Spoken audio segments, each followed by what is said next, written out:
Good evening and welcome to Candidates in Conversation, a special edition of Arizona Horizon. I'm Ted Simons. Tonight, we continue our Candidates in Conversation with a discussion between candidates running in the Democratic primary for Arizona's 5th Congressional District, which covers southeastern Maricopa County and parts of Pinal County and includes sections of Mesa, Gilbert, Queen Creek, and Chandler. Our Candidates in Conversation is not a formal debate. It's an open exchange of ideas, an opportunity for give and take between candidates for one of Arizona's most important offices. It's a discussion with all sides getting a fair shake, and it's our job to ensure that that happens. Tonight's candidates: Brian Walde, a combat veteran and nurse practitioner; Chris James, a businessman and investor; and Elizabeth Lee, a registered nurse and patient advocate. Candidates, good to have you all here. Thank you so much for joining us. Brian, I'm going to start with you. Actually, I'm going to hit same question for all of you. Yay or nay? That's all I need to hear. You live in the district? Yes, sir. You live in the district? I sure do. Yes, sir. Do you live in the district? Affirmative. All right, we're off and running here. Brian, back to you. Your political experience. I mean, why are you running for Congress? Why are you running for Congress as a Democrat in a heavily Republican district? Yeah, well, from my perspective, our democracy is kind of falling apart, and I've spent my life serving, and I felt a call to serve again. I thought that I could use my lifetime of experience and just the things I've done throughout my lifetime to collaborate with other people, to come together and try to do something positive for the working people in this district and try to be someone that truly represents them. So I wanted to give the constituents of this district an option to vote for someone that represents them. Chris, why this district and why you? Well, this district is my home, Ted, and I really feel like it was the right time to lead. We have not had good representation in this district over the past decade. So we've had representation that's really been one-sided. So I felt like it was time for me to bring my experience to the table. I'm a results-driven guy. I've been living here in the Valley well over 10 years, and I've been working in the Valley supporting communities in the Valley. So that's why I decided to run. And Elizabeth, again, this is a race for Congress here. It's pretty big time stuff here. Political experience. What is your experience? Well, Ted, thanks for having me. I am a patient advocate and a nurse, but specifically a nurse in the reproductive health space. And legislation that's gone on in the last 5 years has really upended the patient care that we can deliver in my space. And so about 10 years ago, I began very active advocacy on the Hill in DC, serving as a subject matter expert to help legislators understand the real life impact of the decisions they were making on my patients. Now, Brian, again, a political experience here. What do you offer? I offer a unique blend of experience in life and dealing with the most complex and difficult situations. I deal with patients at their most difficult times, and I've dealt in some of the most dangerous areas in the world throughout my experience as a combat medic. I have the ability to represent a lot of diverse populations, as well as communicate with anyone across the aisle to make sure we get what we need. And Chris, again.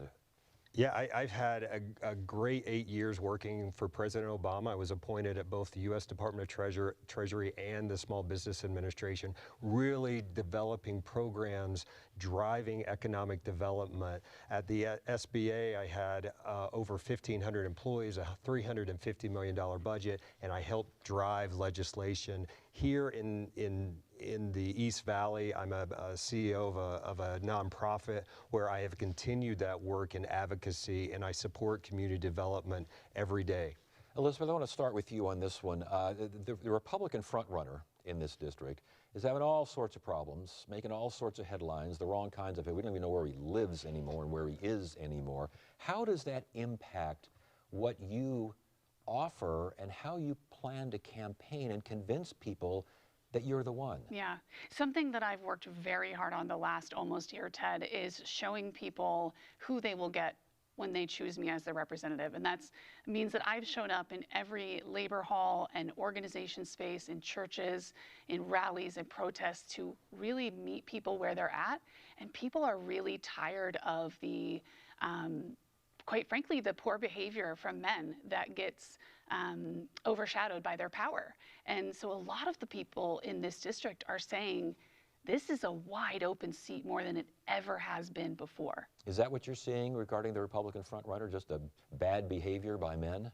I mean, we see all kinds of things there. I mean, it looks like, I mean, it's all alleged at this point, but I think it goes well beyond, you know, bad behavior. But it's the same type of behavior we're seeing in this administration with the Epstein files and with this elite Epstein class of folks who think that their money and their power are what entitle them to their bad behavior. Brian, from what you're seeing, what has been reported, and we've all seen from the Arizona Republican, they're reporting on the front runner there on the Republican side, has that changed how you are campaigning? What do you make of all this? I don't think it's changed how I'm campaigning, but it obviously paints a picture for him. He's running on a strong religious background, and he's just not obviously representing that in the district right now, and the things that he's standing for don't necessarily represent to me what he's claiming to stand for. As a Christian man myself, I have a lot of these same values that are broadcasted by a lot of these people, but at the same time, very different than what the Christian nationalist movement in this country looks like right now. I'm more of the Christian that supports feeding people who need food, housing those who need housing, and just providing care for those who need care.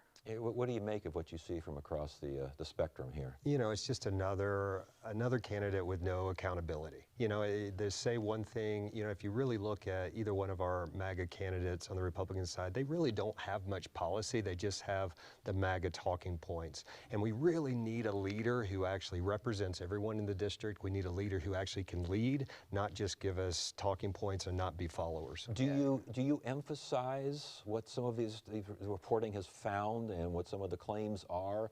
Do you emphasize that as you? I'm trying to figure out, this has to change your campaign in some respects.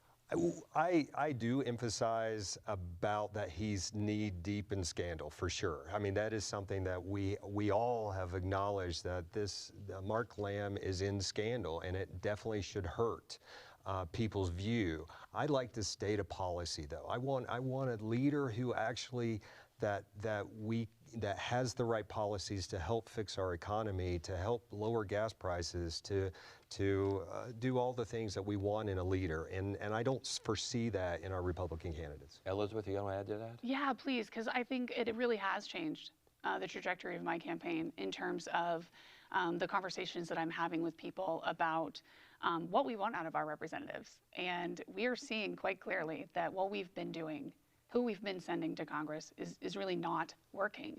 And so I think more than ever before, this is a, you know, Cook Index R+ 9-10 district. We're seeing Dems up by 9-10 across the country, right? So right there, we see more competitiveness. But I think that this really could not have come at a better time in terms of giving voters a real look at what they're going to get if they choose this man, a man who doesn't appear to live in the district and a man who doesn't appear to believe that the rules apply to him. And people at the doors, when I knock doors, when I go to community events, people are very concerned, and they now see CD5 as on the map. You want to add to that? Yeah, I think it's clear that this isn't someone that represents Arizona or this district. And so having those conversations with people who think they want to continue to support him is important, because like many of us know, he's living in Tennessee and he's not present here in the district. He refuses to come to any of the events that are hosted, and that just shows you his dedication to this district isn't there. How is he going to represent the people when elected when he won't even come speak to the constituents before the election? Sticking with you, let's get to policy here. Let's start with the economy. How do you improve the economy in general? How do you improve affordability in particular? Well, there's a lot of different things we can do with the economy and affordability, and that touches on a whole lot of different aspects. Number one, we need to work on a more competitive wage system in this country. People can work the federal minimum wage. They would have to work 90 hours a week to reach the poverty line in this country, and that's not okay. We need to make sure that these corporations that are managing the markets are not having anti-competitive mergers, and that we have antitrust laws that are being enforced to make sure that we have competitive markets and keep prices down for our consumers. We also need to make sure that from an affordability standpoint, we have healthcare access that doesn't put people bankrupt. We need to make sure drug costs are affordable for people in this country, working people specifically. And we need to make sure that housing isn't subscription housing anymore. That large swaths of land brought up by corporations. And so right now we're at a point where we need to fix some of these basic things, and we can do a lot of different things from the affordability standpoint. Chris, what can government do? So much of the economy is market-driven. So much of housing is market-driven. Investors especially play a major part in how. What can the government do to address this issue? Well, the number one thing the government can do is around the tariffs. I mean, we have seen the tariffs devastate this economy. I mean, it was we also have the war so we've had two big pieces over the past 6 months that have really hit really hard. We need to eliminate the tariffs. We need to definitely stop these wars of choice. Right now, everybody in the district, including the three of us, are seeing our gas prices skyrocket, the cost of groceries skyrocket. We have a lot of people on fixed income, and they're seeing their dollar is not as stretched as it once was even a year and a half ago. So, eliminating tariffs and ending this war of choice. How do you, again, government intervention here with the goal of affordability and improving the economy and making housing more affordable, that's one thing, but how do you make sure government intervention doesn't make things worse? Yeah, that's fair, Ted. I think that we can start by, I don't generally think it is a good mentality to think about going back to the way something was. Things have been very broken in this country for a very long time. The two-party system, Citizens United, I mean, there's just a lot of things that are broken. But there are some very, very basic, easy ways that Congress can act today to put money back in Americans' pockets. One of those being H.R. 1, I refuse to call it what he calls it, but that dropped the child tax credit down so significantly that now no longer does that tax credit squelch 50% of child poverty. So that's something that just restoring us back to the 2021 levels of the child tax credit. And then, yeah, I think that the other candidates make a great point. We always have money for war in this country. We always have money for war. But our president has stood up and told us time and time again he doesn't care about inflation. We can't afford health care because we're bombing other countries. What about taxes? And again, H.R. 1 with the tax, if you would eliminate those tax cuts, Republicans say that is a de facto tax hike. First of all, would you eliminate what H.R. 1 did regarding tax cuts? Secondly, how do you explain if the taxes go up? So taxes are in place to make sure our government can function appropriately, and I would remove those tax cuts. There was a direct correlation in removing the funding for critical safety net structures in our country and those tax cuts that were included in that bill. And so it's clear to see that the current administration prioritized the ultra wealthy in this country over the working class and those that needed those safety nets in place. Reversing the tax cuts from H.R. 1, first of all, you would go for that? I would, and I do think there needs to be a total tax reform because it's also closing the loopholes that we have. And the tax has been a broken system for a very long time. So administrations like to kick the can down the road. The 2017 cuts that Trump had put in, they now are permanent. But if you look at the tips and wages, those are temporary. So there's a lot of things that are focused on large corporations and money. We need to close the loopholes and make a tax code that's friendly for everybody, including small business. Do you think voters, and Democratic voters, because we're in a primary here, but let's talk about the overall voters in this district, do you think they want to hear that kind of thing about the tax cut they just got being reversed? I think they do. I think they want to hear in our district, our people care about making sure that everyone has accessibility and able to have a living wage and a living, above where they want to be. I think people are okay with it because we need a fair tax system, and we're approaching the $39 trillion deficit that we're in. What do you think about the voters in your district? What do they want? Do they really want that particular aspect of H.R. 1 reversed? They want money back in their pockets, Ted. They want to be able to afford their electricity and their gas. They want to be able to afford their life. And I've sat down at kitchen tables with people in my district and said, let's have a discussion. How much money did that tax cut save you? And how much of that tax cut has been eaten up by the rising cost of everything from housing to gas to groceries? It means nothing.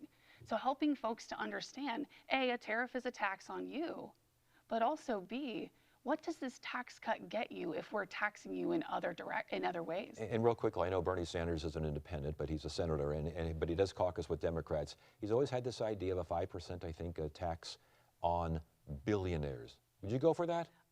A 2%, a one-time 2% tax on the top 1% would end veteran homelessness in this country for a century. So yes.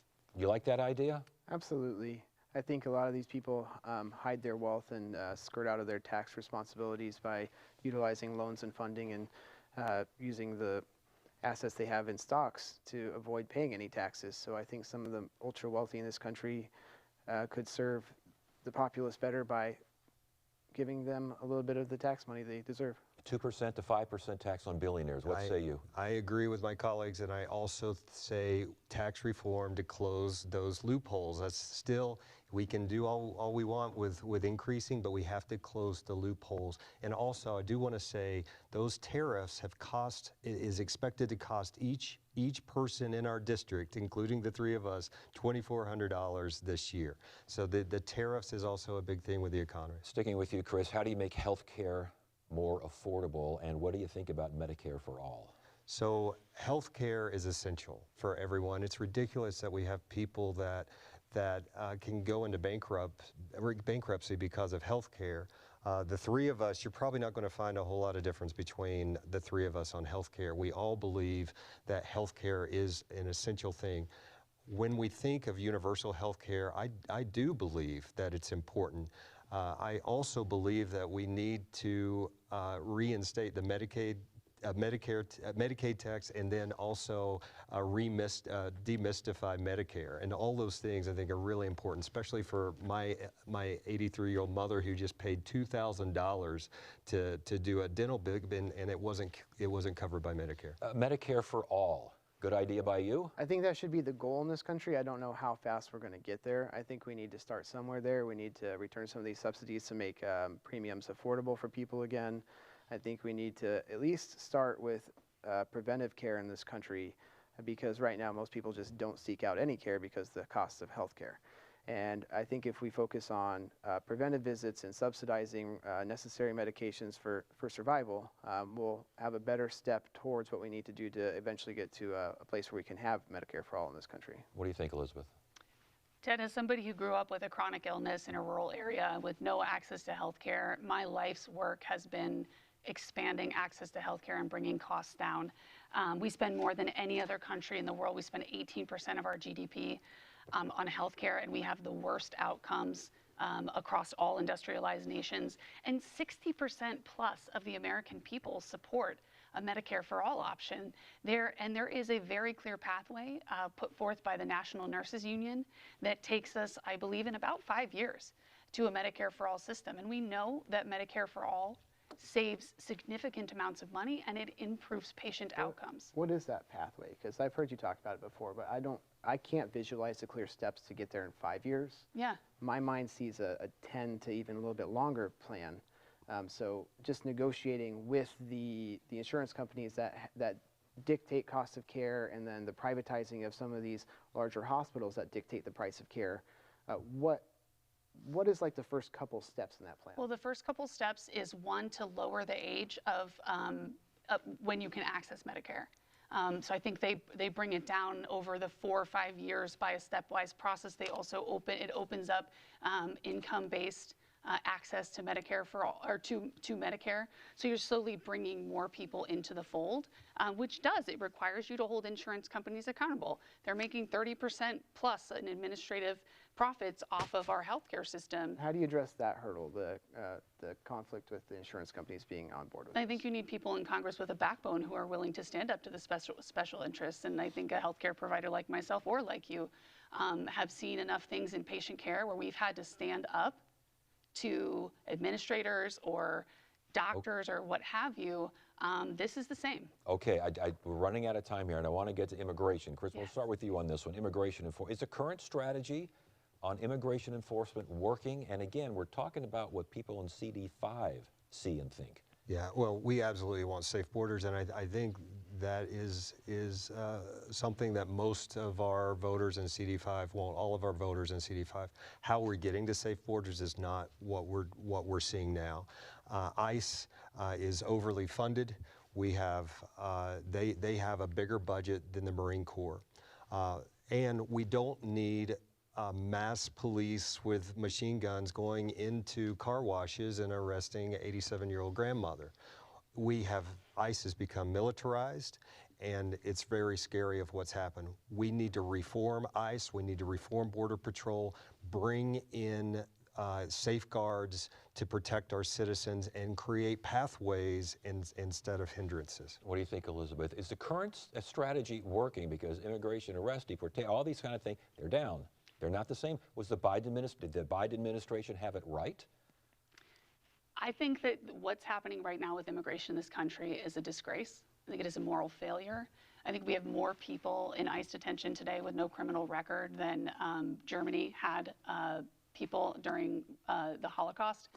It is atrocious to know firsthand, as someone who's gone inside ICE detention centers. I serve as a pro bono patient advocate for patients with medical neglect, and hearing what's happening inside those facilities is not that is not okay. That would be considered a war crime in many instances. That's a pretty strong analogy over there. Do you agree with that? I do agree with that to an extent. And I think that you guys are all on par with what I'm thinking. We do need strong borders in Arizona. There are drugs that come across the border. There are people that are just coming for a better life. But right now what we're seeing is mass incarceration of people that are essentially committing civil infractions, not criminal infractions in illegal immigration. And so we should be prioritizing our funding on new technologies at the border to limit crossings and stop illegal drug trafficking. We need to make sure that our immigration courts are well funded, so those pathways and those clear paths to citizenship for these people that are here seeking asylum are attainable. And we should also make sure that our seasonal workers that want to come over have an easier access to visas, so that way they can come over and continue to support our labor force and support their families back home.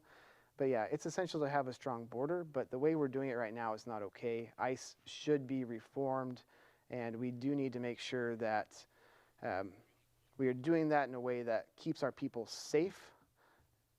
Okay. Yeah. Very good. All right. I guess we'll stop it real quickly. Well, I was just going to say, in Arizona specifically, 30% of our farm workers are immigrants, 25% of our construction workers are immigrants. So not everybody wants necessarily a path to become citizens. They just want to work, and I agree with Brian on beefing up our existing visa program. All right. Very good. Candidates, great discussion, and thank you so much. Now, we have a lot of time for closing statements, and going in alphabetical order, we start with Brian Waldy. Hi. Well, right now, District 5 needs a leader that's rooted in service, and I am a candidate that's rooted in service. We need someone that represents the working class and lives the struggles of the working class people in this district. I struggle with healthcare access just like everyone else. I raise disabled children. I see the struggles that everyday people have trying to make life work in this district. The affordability crisis in this country, the student loan crisis, a lot of things that still go untalked about because of so many escalating things in this country right now make it challenging for anyone to pinpoint one specific thing that's going to fix things. But what we need is a leader that's willing to stand up, be accessible, be honest, and be willing to fight for you. And that's who I am, and that's why I'm asking for your vote in July. All right. Thank you very much. And now the closing statement from Chris James. Thank you so much, Ted. Thank you to my colleagues as well. We, for 15 years, the Democrats have wanted to flip this seat, and we have not been able to do that. The reality, and that's just reality, the East Valley wants a leader with experience. The East Valley wants a leader that actually has results, and that's what I bring to the table. I was not only appointed by President Obama and I brought results to the federal government, but as a leader throughout the country now, I continue to bring results into communities. I continue to push for legislation that supports communities nationwide, and I even have supported businesses here in the East Valley, over 400 businesses, about $8 million of access. We need a leader with that experience that can go to Washington and say enough is enough, can go to Washington and fight for everyone and be the best we can be. All right, thank you very much. And now for our final closing statement, Elizabeth Lee. The way I see this is that this race is about who is willing to show up when things get difficult. And I think the three of us at this table have shown great courage in that, in showing up when things get difficult. But we need somebody who will build a coalition. No one of us can go to Congress and enact all of the legislation that we talked about here tonight. We have to go work together and collaborate with others. And that's exactly what I've done through the course of my campaign. And it's exactly why we have been endorsed by the Attorney General, by a representative in Congress, by multiple state legislators, and by a dozen national organizations from everything from healthcare to labor, because people have seen my ability to build coalition and show exactly how that transfers to coalition building in DC, because that's how we'll get stuff done in DC, is by working together. All right. Thank you, candidates. Thank you very much. And thank you for watching tonight's debate. Our next Arizona Horizon Candidates in Conversation will be next Thursday, June 18th, as we hear from candidates running in the Republican primary for Arizona governor. That's Thursday, June 18th at 5 p.m. and 10 p.m. right here on Arizona Horizon. And all episodes of Candidates in Conversation are live streamed on YouTube at AZPBS Now and can be viewed as well at azpbs.org. And that is it for now. I'm Ted Simons. Thanks so much for joining us. You have a great evening.